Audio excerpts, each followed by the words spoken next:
નમસ્કાર વિદ્યાર્થી મિત્રો, આજે આપણે વ્યાકરણ વિભાગમાં નાઉન ક્લોઝનો અભ્યાસ કરવાના છીએ. અહીંયા બે શબ્દો છે, એને અલગ પાડીને સમજવાની કોશિશ કરીએ. નાઉન અને ક્લોઝ. નાઉન એટલે નામ અથવા તો સંજ્ઞા, બરાબર. કોઈ વ્યક્તિનું નામ, કોઈ વસ્તુનું નામ, સ્થળનું નામ, કોઈ ભાવવાચક નામ, કોઈ સમૂહવાચક નામ, બરાબર. આ નામ, નાઉન સંજ્ઞાના પ્રકારો છે. એને આપણે નાઉન કહીએ છીએ. બુક છે, મેન છે, વુમન છે, બેંગ્લોર છે, સિટી છે, વિલેજ છે, લવ છે, હેટ્રેડ છે, સેટિસ્ફેક્શન છે. આ બધા નામ છે, આ નાઉન છે, બરાબર. બીજો શબ્દ છે ક્લોઝ. ક્લોઝ એટલે ઉપવાક્ય, બરાબર, કે જેને પોતાનો એક સબ્જેક્ટ હોય છે, એટલે કે કર્તા, પોતાનું એક વર્બ હોય છે, ક્રિયાપદ હોય છે, કે જે ઉપવાક્ય, કે જે ક્લોઝ બીજા વાક્ય સાથે જોડાઈને એક મિનિંગ, એક અર્થ રજૂ કરે છે, એક વિચાર રજૂ કરે છે. તો એવું એક ઉપવાક્ય કે જે નાઉનનું કામ કરે છે, નાઉનના સ્થાને વપરાયું છે, સંજ્ઞાનું કામ કરે છે, સંજ્ઞાની જગ્યાએ વપરાયું છે, બરાબર. હવે આવી સંજ્ઞા છે એ કઈ કઈ જગ્યાએ વપરાતી હોય છે? નાઉન છે ક્યાં વપરાતું હોય? તો કે નાઉન છે સબ્જેક્ટ તરીકે હોય, કર્તા તરીકે, બરાબર. નાઉન છે એ ઓબ્જેક્ટ તરીકે, એટલે કે કર્મ તરીકે હોઈ શકે, બરાબર. પ્રેપોઝિશનના ઓબ્જેક્ટ તરીકે હોઈ શકે. નાઉન અને પ્રોનાઉનને સમાંતર હોઈ શકે, કોમ્પ્લિમેન્ટ તરીકે હોઈ શકે ક્રિયાપદના. આ બધી રીતે આપણે નાઉનને સેન્ટેન્સમાં વાપરીએ છીએ. તો એ જે નાઉન વાપરીએ એમના સ્થાને એક ક્લોઝ, એક ઉપવાક્ય જ્યારે મૂકવામાં આવે ત્યારે નાઉન ક્લોઝ બને છે. અને નાઉન ક્લોઝ વડે જે વાક્ય બને છે એને આપણે કોમ્પ્લેક્સ સેન્ટેન્સ, એટલે કે મિશ્ર વાક્ય તરીકે ઓળખીએ છીએ. 5 રીતે નાઉન ક્લોઝ બને છે. અહીંયા એની યાદી આપી છે, આપણે જોઈ લઈએ. The subject of a verb, ક્રિયાપદના કર્તા તરીકે. The object of a verb, ક્રિયાપદના કર્મ તરીકે. The object of a preposition, preposition છે in, on, to, from, with, એમના કર્મ તરીકે. In apposition to a noun or pronoun, noun અને પ્રોનાઉનના એપોઝિશન તરીકે, એટલે કે સમાન અધિકરણમાં અને સેમ અને ઇક્વલ વપરાતું હોય છે. The complement of a verb, ક્રિયાપદના કોમ્પ્લિમેન્ટ તરીકે વપરાય છે. તો આ 5 રીતે નાઉન ક્લોઝ બને છે. તમને પરીક્ષાની અંદર નાઉન ક્લોઝ ઓળખવાનો આવશે કે નીચેનું વાક્ય છે એમાંથી નાઉન ક્લોઝને ઓળખીને બતાવો, એને આઈડેન્ટિફાઈ કરો.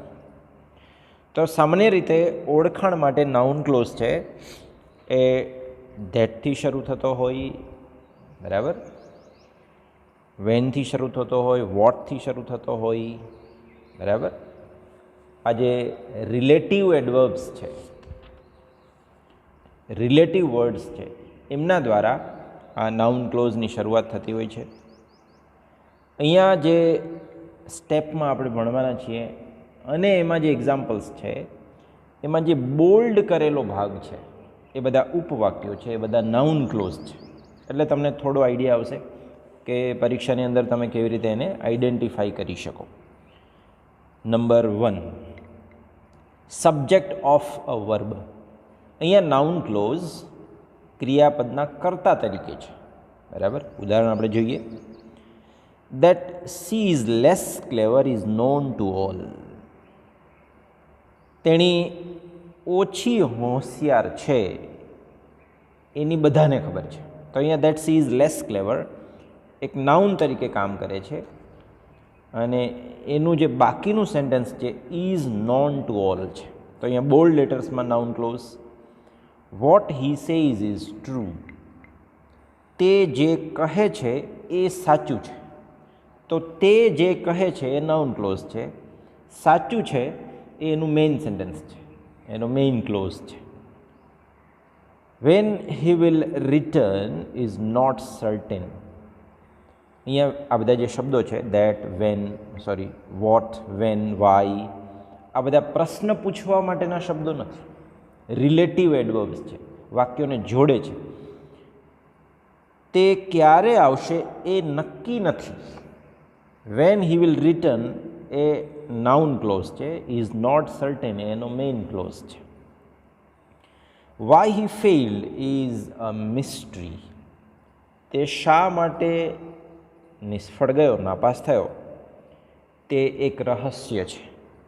તો વાય હી ફેઇલ્ડ એ noun clause, he is a mystery એ મેઇન ક્લોઝ છે, મુખ્ય વાક્ય છે. That he would pass is a fact. તે પાસ થઈ જશે એ હકીકત છે. તો તે પાસ થઈ જશે એ નાઉન ક્લોઝ છે, હકીકત છે એ મેઇન ક્લોઝ છે. બરાબર. તો અહીંયા જે બોલ્ડ લેટર્સની અંદર વાક્યોના ભાગ છે એ બધા નાઉન ક્લોઝ છે.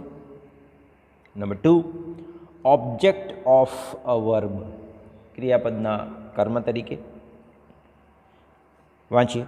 હવે અહીંયા નાઉન ક્લોઝ પાછળ આવશે, કારણ કે સબ્જેક્ટ છે એ ક્રિયાપદની આગળ આવતું હોય છે, ઓબ્જેક્ટ છે એ ક્રિયાપદની પાછળ આવતું હોય. આ તો સિમ્પલ નિયમ દરેકને ખબર જ હોય.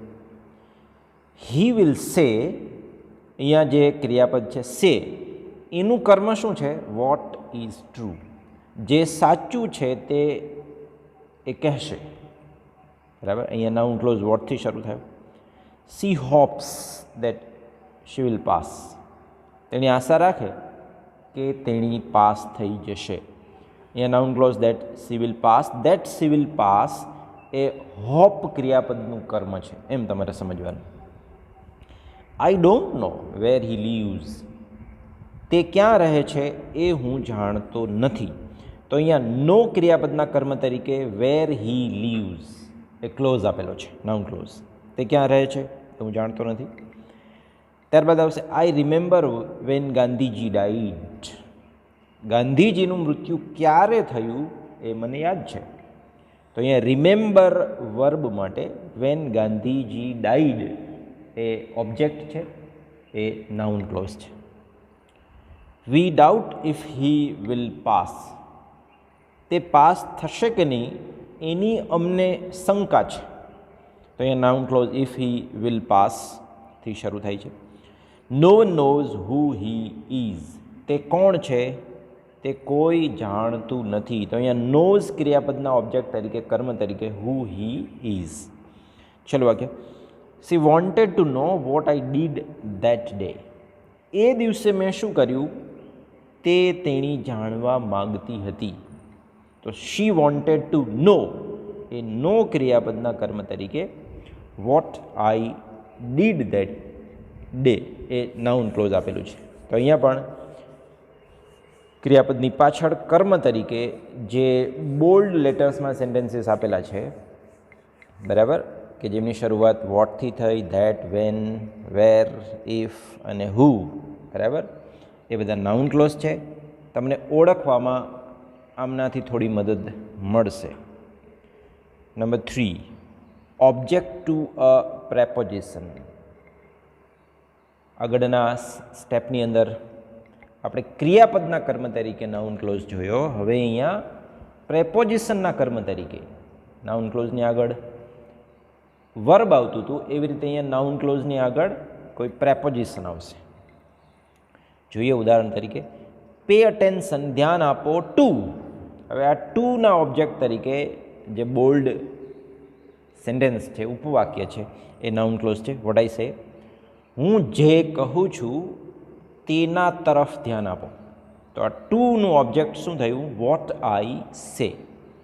Next, there is no sense in what he says, તે જે કહે છે એમાં કોઈ અર્થ નથી. તો અહીંયા ઇન પ્રેપોઝિશન માટે ઓબ્જેક્ટ છે વોટ હી સેઝ. બરાબર. Don't depend upon vote he speaks, તે જે બોલે છે એમના ઉપર આધાર રાખશો નહીં. તો અહીંયા પ્રેપોઝિશન અપોન અને એ પ્રેપોઝિશનના ઓબ્જેક્ટ તરીકે વોટ હી સ્પીક્સ એ નાઉન ક્લોઝ આપેલો છે. ત્યારબાદ they laugh at what she did, તેણીએ જે કર્યું એમના તરફ બધા હસ્યા, તેઓ હસ્યા. તો અહીંયા દે લાફ્ડ પછી જે પ્રેપોઝિશન આપ્યું છે એટ, એમના ઓબ્જેક્ટ તરીકે વોટ સી ડીડ એ નાઉન ક્લોઝ છે. બરાબર. પછી noun clause in apposition to a noun or pronoun. બરાબર. નાઉન ક્લોઝ છે સર્વનામ અથવા તો નામના સમાન અધિકરણમાં કાર્ય કરે છે. અહીંયા નાઉન ક્લોઝ વચ્ચે પણ આવી શકે, વાક્યમાં છેલ્લે પણ આવી શકે. ધ ન્યૂઝ વોઝ ટ્રુ એ એક સેન્ટેન્સ છે, એમાં નાઉન ક્લોઝ એડ કર્યો છે દેટ હી ડાઈડ. સમાચાર કે તે મૃત્યુ પામ્યો છે એ સાચા હતા. તો અહીંયા બે સેન્ટેન્સ, સમાચાર સાચા હતા, તે મૃત્યુ પામ્યો છે, આ બંને એપોઝિશનમાં કામ કરે છે. ઇટ ઇઝ ફિયર્ડ, એવો ભય વ્યક્ત કરવામાં આવ્યો છે દેટ કે દેર વિલ બી વોર, યુદ્ધ થશે, એવો ભય વ્યક્ત કરવામાં આવ્યો છે. એ main clause that there will be war, કે યુદ્ધ થશે, એ એક નાઉન ક્લોઝ છે. અહીંયા તમે જોઈ શકો તમામ નાઉન ક્લોઝની શરૂઆત દેટથી થઈ છે. The statement that it wood rain કેમ ટ્રુ, વિધાન કે જેમાં કહેવામાં આવ્યું હતું વરસાદ થશે એ સાચું પડ્યું. તો એક વાક્ય છે વિધાન સાચું પડ્યું, બીજું વાક્ય છે વરસાદ થશે. આ બંને એપોઝિશનમાં કામ કરે છે. દેટ ઇટ વુડ રેઇન, જે બોલ્ડ વર્ડ્સની અંદર સેન્ટેન્સ આપ્યું છે ઉપવાક્ય, એ બધા નાઉન ક્લોઝ છે. લાસ્ટ વર્બના કોમ્પ્લિમેન્ટ તરીકે એ કામ કરે છે. બરાબર. જોઈએ આપણે એમાં ઉદાહરણ તરીકે રિમેમ્બર ધીસ, આ યાદ રાખજો દેટ કે હેસ્ટ મેક્સ વેસ્ટ, ઉતાવળથી હંમેશા નુકસાન થતું હોય છે, ઉતાવળે આંબા પાકે નહીં. The child was afraid that it would fall down, બાળકને ડર હતો કે તે પડી જશે. અહીંયા that it would fall down એ નાઉન ક્લોઝ છે. એના ઉપરના વાક્યમાં દેટ હેસ્ટ મેક્સ વેસ્ટ એ પણ નાઉન ક્લોઝ છે. ત્યાર પછી આવશે this is what I wanted to know, આ જ મારે જાણવું હતું, મારે જાણવું હતું તે આ જ છે. ધીસ ઇઝ નું જે કોમ્પ્લિમેન્ટ છે what I want to know, એમાં what I want to know એ નાઉન ક્લોઝ છે બોલ્ડ લેટર્સની અંદર. That was how he became rich, એવી રીતે તે સમૃદ્ધ બન્યો, સુખી બન્યો. બરાબર. તે સુખી બન્યો, તે રીત એ હતી એમ તમે કહી શકો. તો એમાં હાઉ હી બીકેમ રિચ એ નાઉન ક્લોઝ છે અને એ દેટ વોઝના કોમ્પ્લિમેન્ટ તરીકે, વોઝના કોમ્પ્લિમેન્ટ તરીકે કામ કરે છે. તો આ કેટલાક ઉદાહરણો તમારી સામે નાઉન ક્લોઝના પ્રસ્તુત કરવામાં આવ્યા. આમના ઉપરથી તમને વાક્યમાં નાઉન ક્લોઝ ઓળખવામાં સરળતા થશે. Thank you very much.